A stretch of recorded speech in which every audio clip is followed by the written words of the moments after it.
Salut les petits loups, j'espère que tout le monde va bien. Moi ça va. J'espère bientôt de retour à la maison dans quelques semaines, j'espère. Euh, Pensez à vous abonner, mettre un pouce. L'abonnement YouTube, c'est en dessous.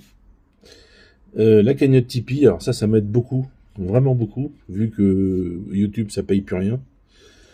Donc vos abonnements, c'est une histoire de caméra et de micro, comme j'en ai déjà parlé, mais c'est aussi ce qui me permet de, un peu d'avoir l'envie de continuer, quoi, de gagner un peu quelque chose, parce que YouTube c'est zéro, quoi, c'est 100 euros, 150 euros, enfin bon. Ils ont roulé un peu tout le monde, et puis les gens ils ont pas d'autre choix, parce qu'il n'y a pas d'autres plateformes qui payent comme YouTube aussi facilement. TikTok c'est zéro, les autres c'est pareil, Odyssey ça zéro, ils vous payent en crypto que vous recevez jamais, enfin bon bref, c'est pour ça que ça marche pas d'ailleurs. Enfin voilà. Donc aujourd'hui, je vais vous pas vous parler de quelque chose, mais je vais vous informer que suite à des attaques de drones sur une centrale, enfin, pas sur une centrale, mais sur une, comment on appelle ça? Je sais plus les mots en français, sur des réservoirs d'essence, en fait, des réserves, quoi. En fait, si j'ai bien compris ce qu'ils ont dit dans les informations en Russie, il y a des énormes trucs remplis d'essence, bon d'accord, des silos, je sais pas comment on dit, des réservoirs. Et au même endroit, il y a celui de Tatneft, celui de l'autre, celui de l'autre. Bon, bref. Et ce truc-là a été bombardé. Toujours, c'est ce qu'ils disent. Hein. Et du coup, les autres régions, je ne sais pas. Moscou, je ne sais pas. Mais en tout cas, là où je vis, il n'y a plus d'essence.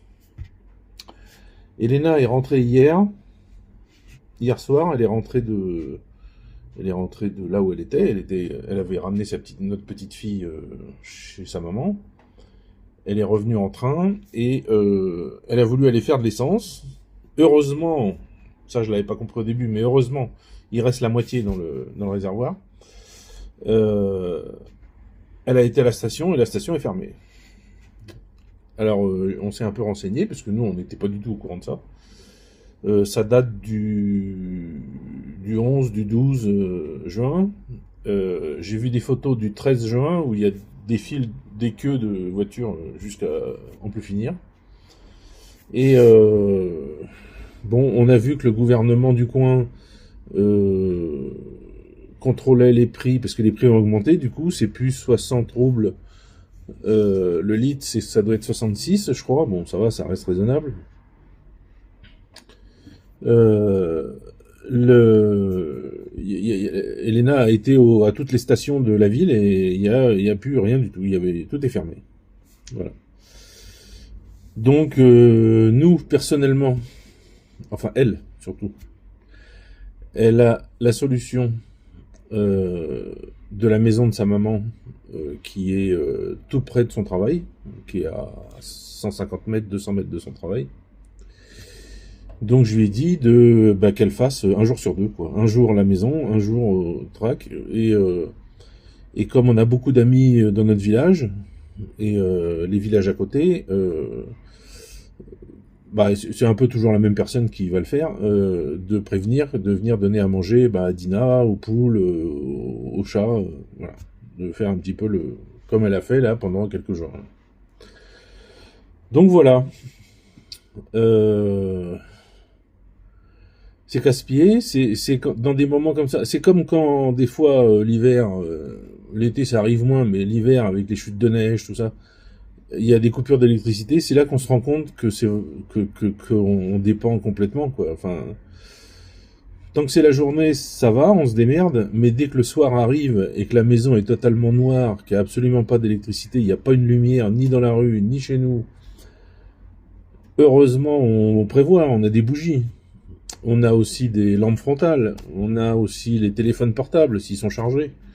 On a aussi un chargeur de téléphone, comment on dit, accumulateur.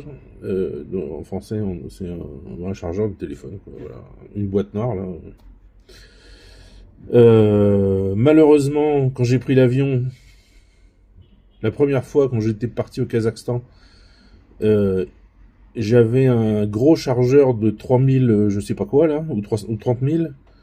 Ils me l'ont foutu à la poubelle, parce qu'apparemment c'est interdit dans les vols maintenant, de plus de je sais pas quoi, on n'a pas le droit, donc bah, j'avais pas le choix, soit je le jetais, soit je prenais pas l'avion. Donc j'en ai racheté un de 10 000, ça passe.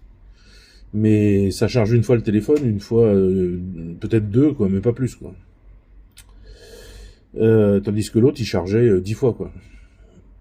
Donc voilà, bon bah c'est des inconvénients, c'est les premiers inconvénients qu'on ressent depuis 4 ans de guerre. Bon, est-ce qu'il faut s'en plaindre? Notre souci, c'est Elena qui va pas au boulot, quoi. Voilà, ça s'arrête là. Parce que de la bouffe, on en a. Le congélateur, il y a de la viande. Des légumes, il y en a.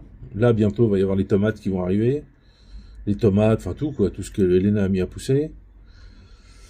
Et c'est pas évident par chez nous de faire ça, parce que figurez-vous qu'il y a des millions de moustiques suite à la fonte des neiges énormes qu'on a eues, aux inondations, etc. Il y a des mares d'eau partout, donc évidemment il y a eu des larves de moustiques partout. Mais c'est même pas ça encore le pire, c'est les toutes petites mouches. Il y a ça en Russie, en France, je n'avais jamais vu ça. Des toutes petites mouches qui vous rentrent dans le nez, dans les yeux, dans les oreilles, dans la bouche, enfin c'est désagréable, et qui vous mordent. Ouais. En fait, elles se posent sur vous, et elles vous mordent la peau, elles vous mordent. Donc ça pique à gauche, à droite, et puis si vous êtes, si vous êtes en short, alors là c'est même pas la peine. Si vous êtes les bras nus, c'est même pas la peine non plus. Donc j'ai dit à Elena, j'ai acheté, ça fait peut-être 2 ans, on ne l'a jamais utilisé, mais je lui ai dit utilise j'ai un chapeau avec un filet autour là, vous savez, pour quand on va à la pêche, pour justement quand il y a des moustiques. Bon, elle veut pas l'utiliser parce que c'est pas fashion, je pense, je sais pas. Enfin moi quand je vais rentrer, je vais l'utiliser, ça c'est sûr. Enfin bon. Donc voilà, pénurie d'essence. Alors, comme tout le monde dit, les Ukrainiens demandent des négociations tout en continuant à bombarder. Donc, tiens, voilà, tout le monde est d'accord pour qu'ils aillent se faire foutre et demande.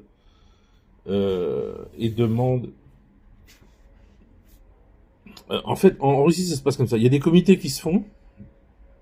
Beaucoup de personnes âgées, beaucoup de gens, des hommes, des femmes, qui se réunissent dans un rayon.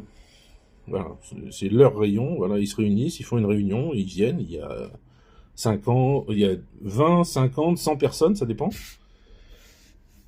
Et ils décident d'une lettre à écrire, un sujet, donc il y a quelqu'un qui est là, qui est le script, en fait, qui écrit. Une fois que la réunion est faite, tout le monde signe. Et ils envoient ça au maire et aux députés. Et ça, c'est fait partout. Et en fait, de partout arrivent en ce moment des courriers, donc au maire, aux députés, qui font remonter ça au ministre, qui fait remonter ça au président. Enfin, du moins, peut-être pas directement à Poutine, quoique le résumé final, oui, peut-être, mais à Peskov, je pense, ou je sais pas à qui, demandant, suite aux attaques récentes, de détruire Kiev. Tout le monde demande ça. Détruire la capitale ukrainienne. Voilà. Et certains demandent plus précisément de détruire les centres de commandement, de trouver où se trouve Zelensky et de bombarder avec des bombes, vous savez, qui percent la terre sur 20 ou 30 mètres, qui rentrent dans la terre, en fait, comme le Rechnik, en fait, et qui Si vous êtes dans un bunker caché, bah ça sert à rien parce que ça vous bousille la tronche, pareil. Voilà ce qui est demandé en ce moment. Voilà ce que les gens me disent, ce que j'entends. Parce que je parle toujours avec mes amis, hein, évidemment. Alors, ni sur WhatsApp, ni sur Telegram. Parce qu'apparemment, si j'ai bien compris, Telegram et la Russie n'est plus très copain avec Telegram. Qui refuse de donner à l'État accès pour contrôler un peu ce que les gens disent. Donc du coup, qu'est-ce qu'ils ont fait les Russes? Ils ont créé leur système qui s'appelle Max. Et où là c'est l'État à 100%, c'est Fcontact qui a fait ça, Fcontact qui est complètement c'est pas bien ce que je vais dire, mais qui est soumis, on va dire, à l'État, qui permet à l'État de tout contrôler, de tout ça. Et ils ont demandé aux personnes de chez, si j'ai bien compris, hein, toujours, hein, de chez Fcontact de créer Max. Donc c'est à peu près exactement la même chose que WhatsApp. Ça marche pareil. C'est d'autres configurations. Vous avez plein de smileys, de gifs, de machins qui sont gratuits. Plein. Il n'y a pas à payer quoi que ce soit. Pourquoi c'est obligatoire? Parce que il y a un logiciel internet en Russie qui est obligatoire qui s'appelle Gosuslugi. Dessus, vous avez vos résultats d'examens médicaux, tous vos documents, c'est-à-dire vous allez dans une administration, vous n'avez pas besoin d'y aller avec vos papiers, vous avez votre téléphone, vous avez le site, enfin l'application, vous allez sur l'application, vous avez tout quoi. Plein d'autres trucs comme ça. Les amendes, si vous avez des amendes en voiture, un excès de vitesse, n'importe quoi, c'est là-dessus.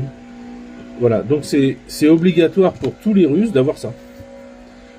Donc du coup, tout le monde est dessus, ils peuvent pas faire autrement. Moi j'y suis aussi. Tout le monde est dessus. Et les gens disent que du coup l'État russe contrôle tout ce qu'ils disent. Comme toujours, hein, en France, on vous l'a fait aussi, à l'envers aussi, sous excuse de contrôler ce que disent ou ce que font les terroristes, etc. Bon. Pour l'instant, ça fait peut-être 1 an que ça existe. J'ai pas entendu de sujet qui dit que l'État, grâce à machin, a arrêté telle personne qui a fait tel truc, si c'est pas du terrorisme, etc. Je sais pas moi, non, j'ai pas entendu ça, j'ai pas entendu tout ça. Donc voilà, c'est pas mal, enfin c'est pas mal.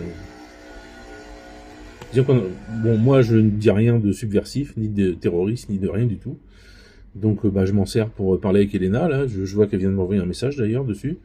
Avec mes amis, avec tout ça, on se sert de ça, voilà. WhatsApp en Russie, on s'en sert. C'est un truc que les gens se servaient énormément. Et en fait, c'est devenu très difficile de s'appeler ou en vidéo. On peut encore, hein, je l'ai fait hier ou avant-hier avec quelqu'un qui est en Russie aussi. Ça devient difficile WhatsApp.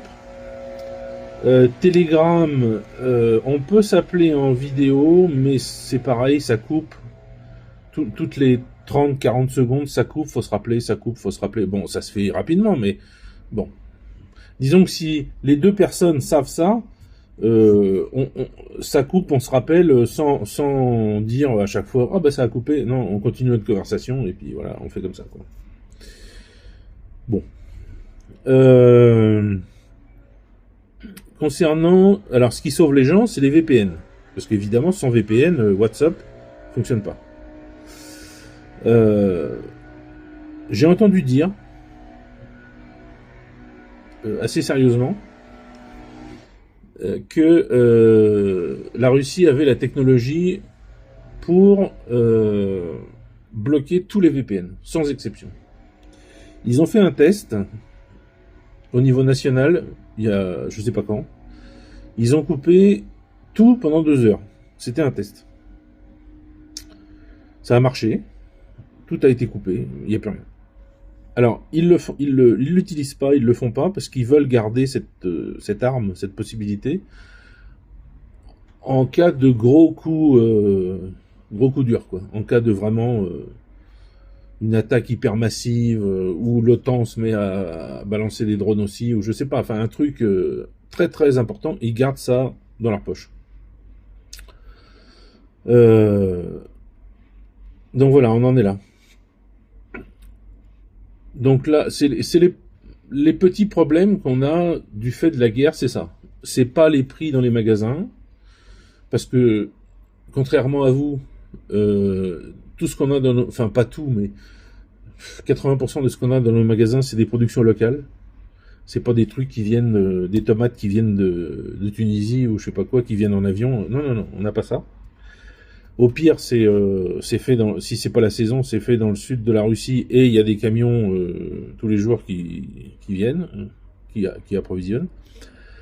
On a aussi dans notre région, à Kazan, il y a ça aussi. Alors pas à Kazan, mais un peu en dehors. Des serres immenses, mais un truc de fou. Vous pouvez même pas imaginer, je peux même pas vous dire la taille, tellement c'est immense. Elles sont plusieurs et tout, c'est énorme, énorme, énorme.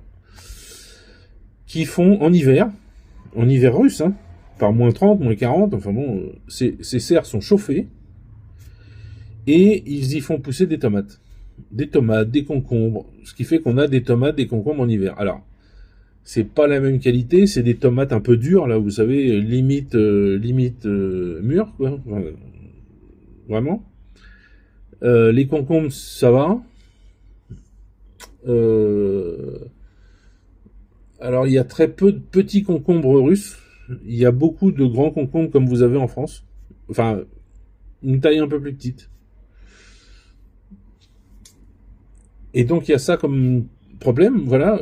Et puis, enfin, il y a pas de problème pour l'approvisionnement, pour la bouffe, pour tout ça. Et en plus, les gens par chez nous, même les gens qui vivent en ville, ils ont tous une dacha, une maison de campagne, où ils ont fait pendant tout l'été, où tout leur week-end, c'était pas d'aller se promener ou d'aller visiter je sais pas quoi, c'était d'aller à la dacha, faire des légumes, faire des patates, faire des tomates, faire des concombres, faire ci, faire ça, et quand c'était la récolte, se préparer, faire des bocaux. Une fois que les bocaux sont faits, hop, si on vit à la campagne, on met tout ça à la cave. Et si on vit pas à la campagne et qu'on vit dans un appartement en ville, eh ben on emmène tout ça en voiture et on stocke ça dans l'appartement. Voilà. Donc qu'est-ce que c'est les bocaux en Russie? C'est des bocaux de concombres avec du vinaigre, etc. Bon, j'aime pas trop. Ça dépend. Il y en a qui font ça bien. C'est avec les tomates, ils font soit des tomates un peu comme les concombres dans le vinaigre, qui sont assez difficiles à manger. Moi, je trouve, pour eux non, mais en fait, il faut avoir la technique. Faut prendre la tomate et pas la manger directement. Là, ça éclate et vous en avez partout. La première fois, c'est ce que j'ai fait. En fait, il faut croquer la peau avec ses dents, un tout petit peu, et dans ce petit trou, aspirer, et là, vous aspirez tout l'intérieur de la tomate, et la peau, vous la bazardez. Euh, Au compost, évidemment. Qu'est-ce qu'il y a d'autre comme... Il y a des... Elena a fait des tranches de concombre avec des graines de moutarde, je sais pas quoi, ça donne des espèces de tranches de concombre. Il y a du sucre, hein, je crois, dedans. Ça donne des espèces de tranches de concombre avec une sorte de sauce hamburger, là, vous savez. Enfin, c'est hyper bon. Elle a fait des... comment elle a appelé ça? Oh merde, je me rappelle plus. C'est un mélange de mots entre cornichon et burgerchon. Je crois que c'est ça qu'ils ont appelé ça comme ça, burgerchon. C'est des rondelles de concombre plus grosses. C'est exactement le goût de ce que vous trouvez dans les hamburgers. Vous savez, ces rondelles de concombre là, qui sont pas mauvaises, hein, qui donnent du goût. Et ben, elle a fait ça. On fait de la confiture. On fait de la. Alors s'il y a beaucoup de tomates, on fait du ketchup. Alors moi j'aime pas parce qu'ils mettent toujours trop de sucre. C'est pas bon. J'aime pas le ketchup. Ou alors de la sauce tomate. Pas du concentré, c'est trop compliqué. Mais de la sauce tomate, donc des beaux bocaux avec de la sauce tomate. Euh, Qu'est-ce qu'on a d'autre? Bon, bah, des bocaux de champignons, parce que quand on va aux champignons, on en ramène des tonnes. Bah voilà, c'est à peu près tout ce qu'on a nous. On a les patates aussi à la cave, qui nous font tout l'hiver. Donc 5 mois, 6 mois, plus les débuts des mois d'été jusqu'à la récolte en fait. Ça fait 8 mois de réserve de patates.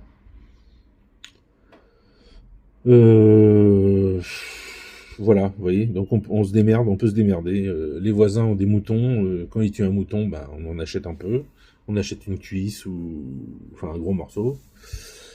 Le lait, alors le lait, ça on en a comme on veut. C'est 1 euro les 3 litres. Et là c'est du lait qui sort du pied de la vache, hein, c'est pas du lait des supermarchés. Hein. D'ailleurs, si vous le laissez un peu trop longtemps, ça fait une couche de crème comme ça sur le dessus. Donc faut remuer pour que la crème reparte dans le lait, et puis là vous vous servez du lait, mais ou vous récoltez votre crème, hein, c'est possible aussi.